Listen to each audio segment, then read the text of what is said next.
त्रेता युग में अयोध्या के सूर्यवंशी राजा दशरथ की 3 रानियों कौशल्या, सुमित्रा और कैकेयी से 4 पुत्रों का जन्म हुआ, जिसमें श्री राम माता कौशल्या के पुत्र लक्ष्मण और शत्रुघ्न माता सुमित्रा के और भरत माता कैकेयी के पुत्र थे। चारों पुत्रों की शिक्षा पूर्ण होने पर महर्षि विश्वामित्र राजा दशरथ के महल आकर राम और लक्ष्मण को अपने यज्ञ की असुरों से रक्षा करने के लिए जंगल के आश्रम में ले जाते हैं।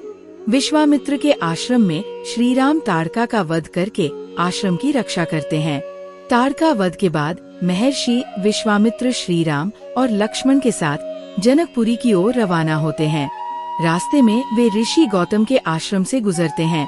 वहाँ श्री राम अपने पैरों से स्पर्श करके पाषाण में परिवर्तित हो चुकी अहिल्या को शाप मुक्त करते हैं।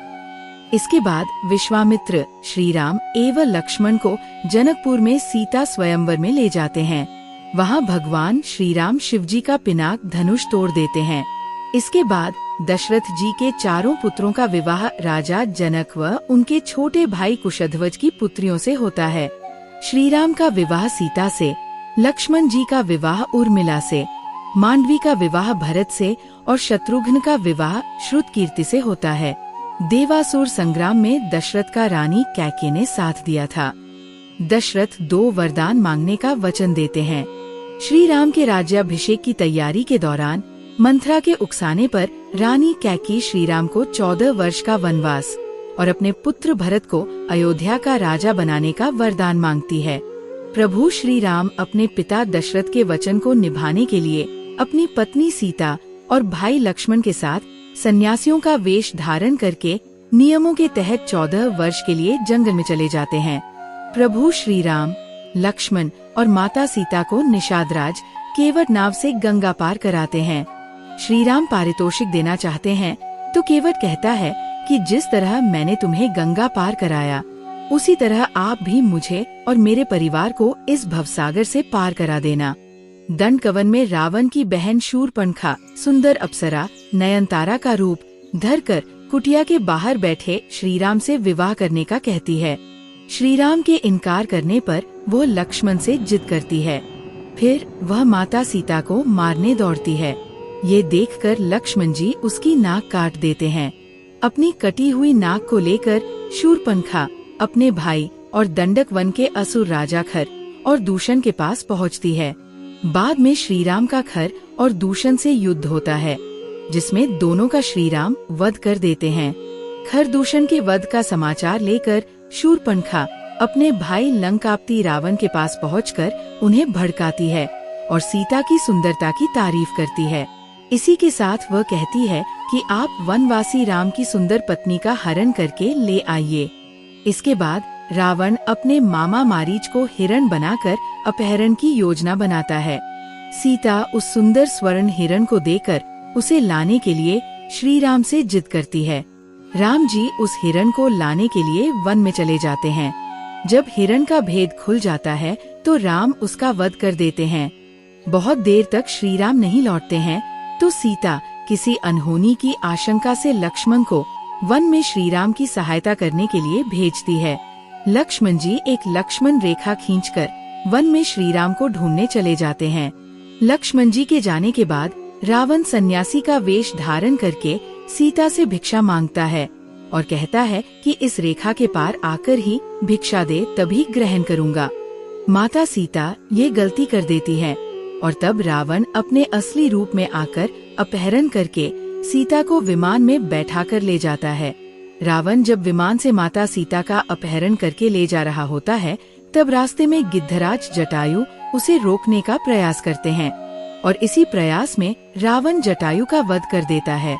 जटायु का अंतिम संस्कार करने के बाद श्री राम और लक्ष्मण सीता की खोज में निकल पड़ते हैं। खोजते हुए वे शबरी के आश्रम पहुंच जाते हैं। इसके बाद उनका हनुमान जी और सुग्रीव जी से मिलन होता है। सुग्रीव अपनी व्यथा श्री राम को सुनाता है। सुग्रीव की व्यथा सुनकर राम जी बाली वध के लिए तैयार हो जाते हैं और सुग्रीव और बाली के युद्ध के दौरान राम जी बाली का वध करके सुग्रीव को किष्किंधा का राजा बना देते हैं।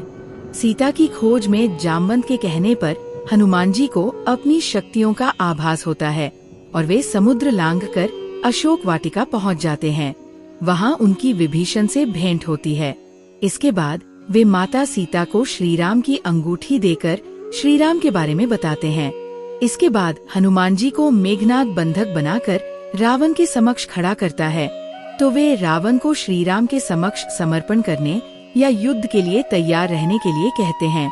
ये सुनकर रावण उनकी पूंछ में आग लगवा देता है। हनुमान जी अपनी जलती हुई पूंछ से लंका को जला देते हैं। लंका दहन के बाद हनुमान जी विभीषण की मुलाकात श्रीराम से कराते हैं और तब नल और नील की योजना से समुद्र पर सेतु का निर्माण किया जाने लगता है। अंत में श्री राम बाली पुत्र अंगद को रावण की सभा में भेजकर समर्पण करने और शांति का अंतिम प्रस्ताव का संदेश देते हैं। रावण नहीं मानता है तो अंगद अपनी शक्ति का प्रदर्शन करके चेतावनी देकर लौट आता है।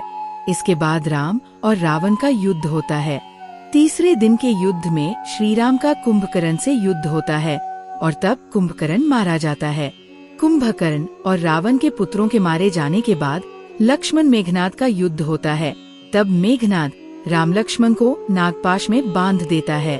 फिर गरुड़ जी की सहायता से राम लक्ष्मण को नागपाश से मुक्त कराया जाता है। इसके बाद मेघनाद के प्रहार से लक्ष्मण जी मूर्छित हो जाते हैं।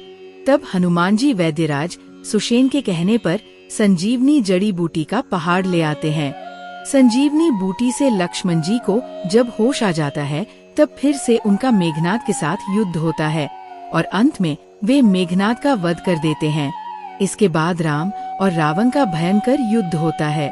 विभीषण के बताने पर श्री राम नाभि में तीर छोड़ते हैं और तब रावण का वध करने के बाद प्रभु श्री राम अपनी पत्नी सीता और भाई लक्ष्मण के साथ पुष्पक विमान में बैठकर अयोध्या लौट आते हैं।